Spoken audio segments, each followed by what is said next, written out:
Hello, welcome or welcome back. Today we will continue with shoulder circles with the theme of turning, and today we will twist it a little bit. So we will start on the belly, so please come to lie down on your front side. Face down, not face down, belly down on whatever you prefer to lie on.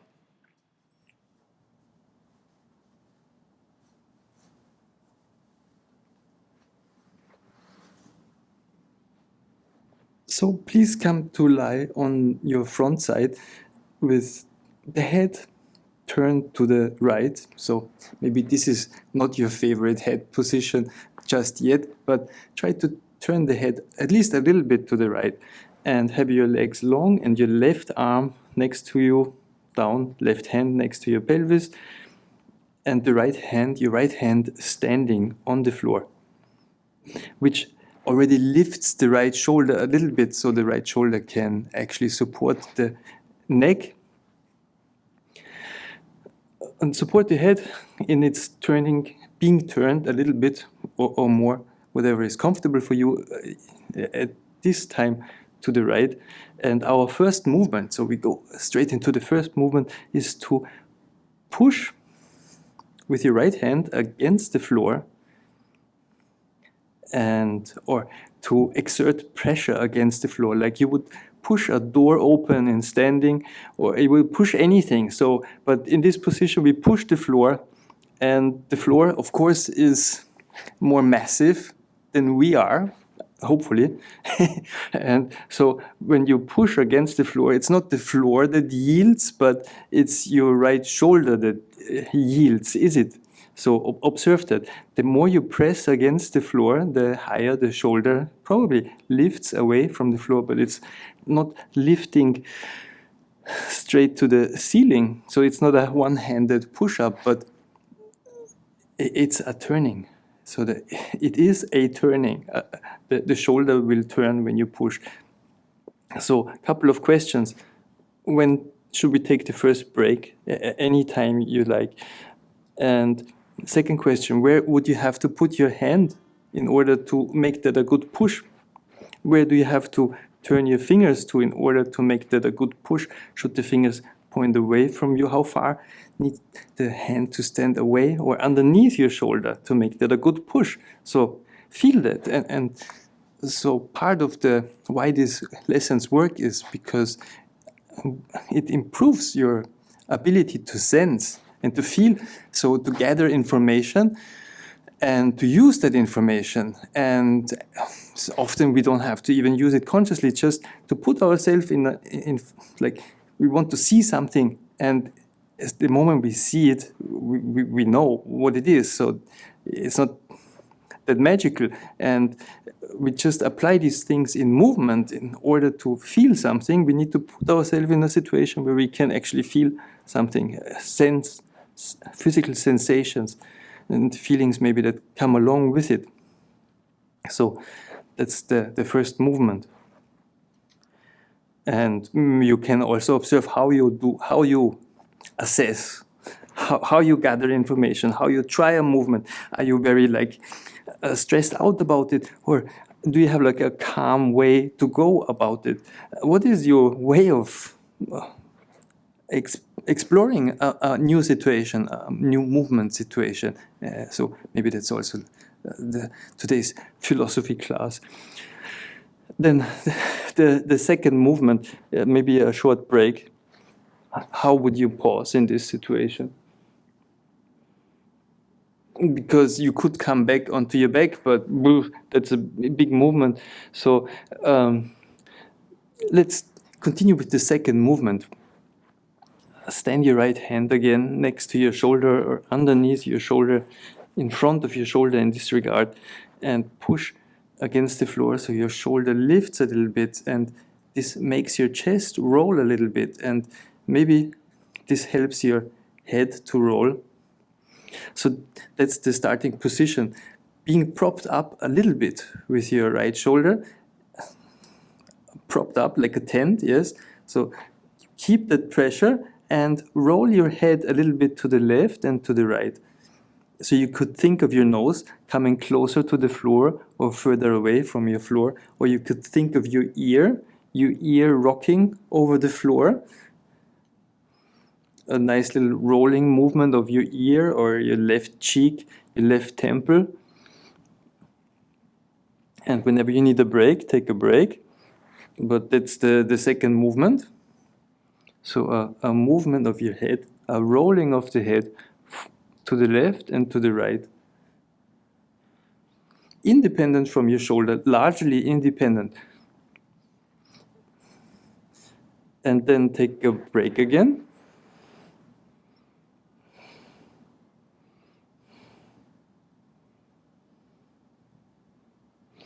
And stand your right hand again, or put your right hand or your right arm in a position where you can support or prop up your right shoulder a little bit to support your neck. So it's just a little bit nicer to lie on your front side with the head turned.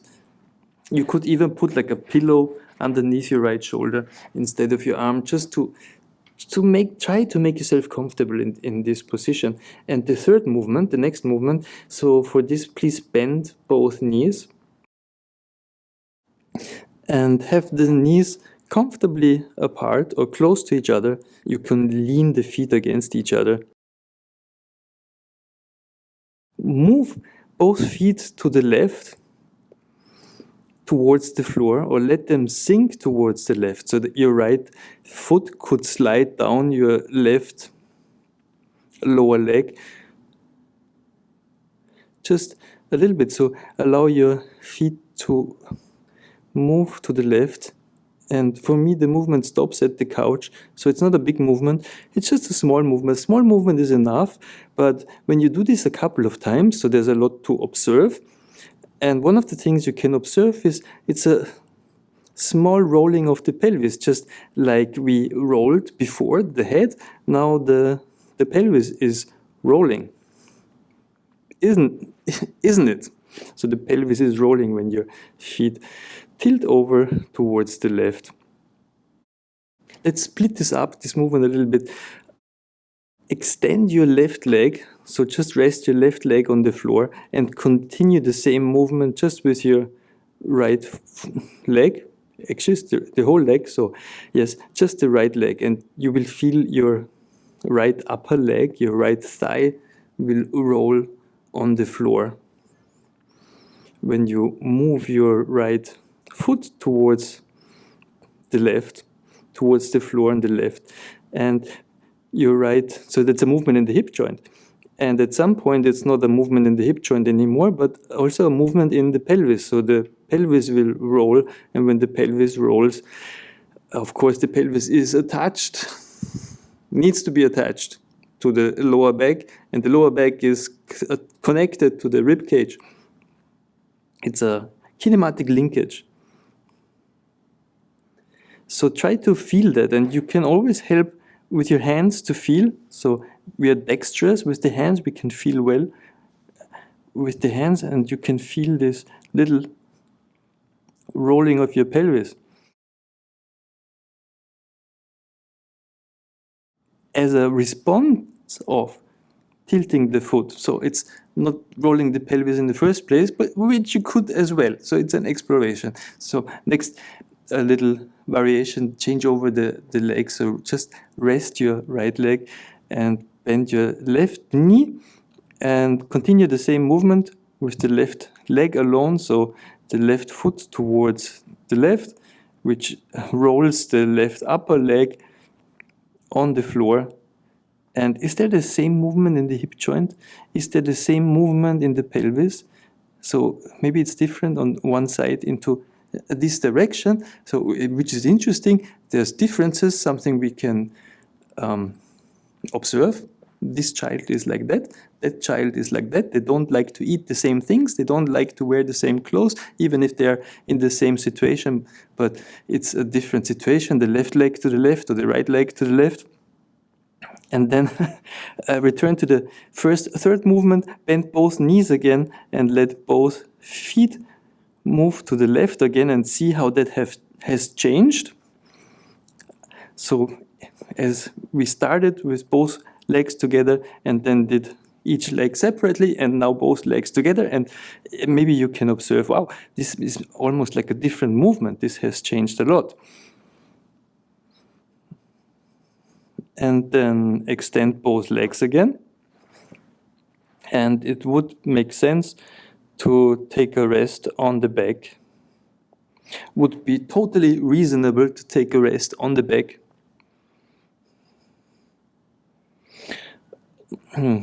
Except for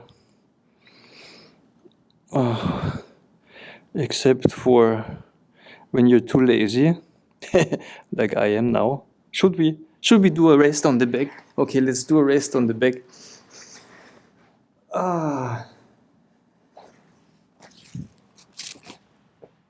Wow.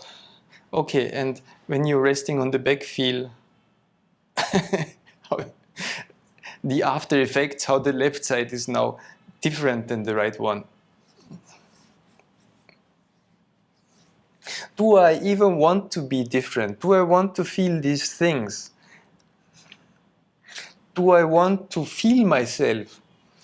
Do I want to know anything about myself? Am I important enough to myself to know anything about myself? Is it worth investing time in myself? Good questions. So maybe you feel a strong difference between your left side and your right side now, and that's a good thing. We continue the lesson, so please come back onto your front side.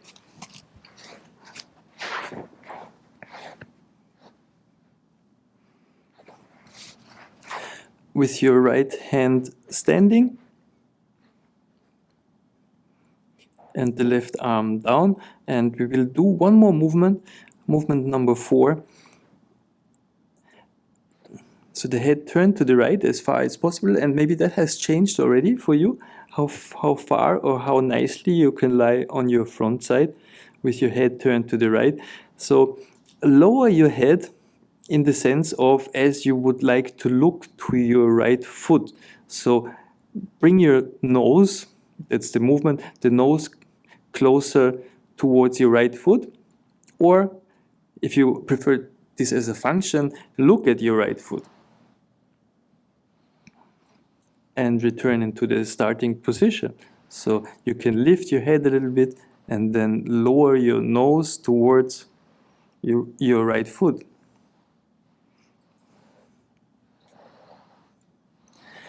And then also go into the other direction. So lift your head, or as a movement instruction, distance your nose away from your right foot.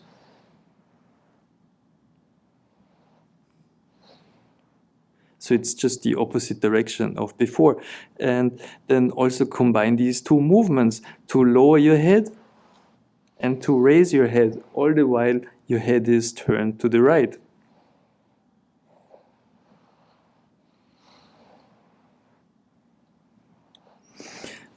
And take a short break. So we're moving swiftly through this sequence. You can do this sequence again and do the same movement again, but also bring your attention to your left shoulder. So have your awareness on your left shoulder while you do the same movement. When you bring your nose closer to your right foot, let your left shoulder move along with your head. Or the other direction, when you lift your head, when you raise your nose away from your right foot, lower your shoulder. It's like almost like your left hand comes closer to your left foot, as if you would reach with your left hand towards your left foot. And when you bring your nose closer to your right foot, it's like moving the left hand away from your left foot, or making the distance larger between your left foot and your left hand.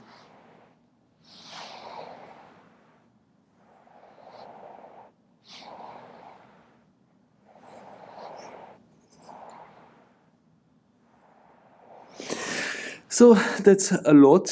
I packed in a lot in today's lesson, a lot to observe.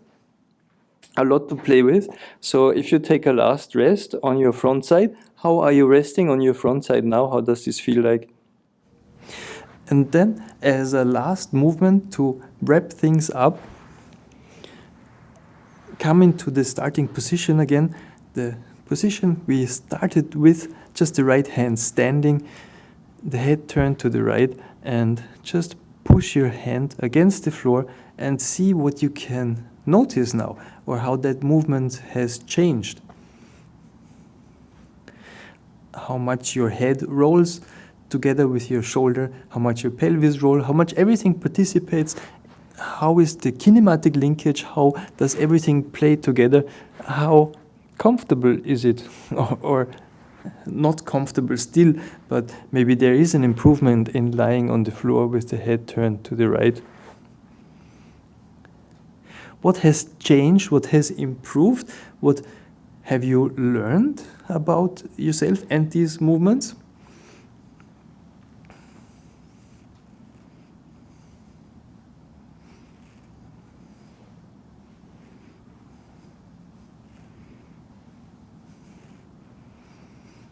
Maybe even a little rocking movement.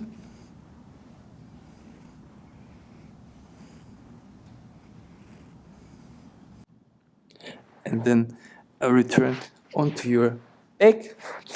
Lie on your back.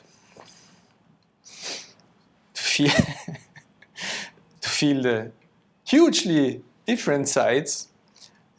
Is it even possible to split a human into both sides? Two sides, both. Are there two? How many are there?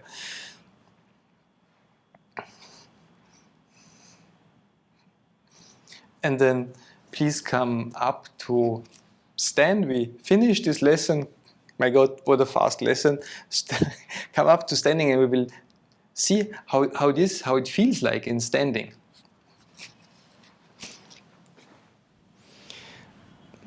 Okay, and then in standing, feel how you stand, how you perceive your standing. So that's one of the unexpected changes, how you are standing over the hip joint, over your feet, where you balance your head and your shoulders, how you feel your alignment, how we could even say how safe you feel, how confident you feel in your standing, how well supported you feel from the floor. And then we have a look at the turning of the head. So you turn your head, try to turn your head a little bit to the left and to the right and see how that feels like, or if you have now a preferred side. But the head does not exist alone in this world. The shoulders are part of ourselves. So when you turn your head, just like in lying on the belly a minute ago, allow your shoulders, or maybe allow your right shoulder to lead. So bring your right shoulder. So it's the same thing but different. When you stand, feel your right shoulder, the right shoulder backwards. It's like pushing the floor with your right hand to lift the shoulder. So the right shoulder moves backwards and the head can move along. So the right shoulder backwards and the head can turn in response or in unison. Two friends, right shoulder and the head. And the left shoulder comes forward. The right shoulder moves backward, the left shoulder forwards, the head turns to the right, and there might be even a movement in your pelvis. So this is how we put everything together again. It's the same as lying flat on the floor, belly first, but now we are standing and we are free. And it seems there's so many possibilities in standing, and there's nothing to hold on. Literally, there's nothing to hold on when we are free standing, but the mechanics and our brain and we are still in existence, and these things still work. The right shoulder backwards and the head turns to the right. So we improved this, turning to the right. How is it when you try to turn to the left? Maybe not as smooth. Is it? So I hope this was interesting and to your benefit. If you want to share your experiences, please do so in the comment section. Do this exercise again to practice with it, maybe on the other side, maybe the same side again, to see maybe you can go even deeper into the turn to the right before you explore the turn to the left. Thank you for watching. Big pleasure to have you here, and see you in the next video.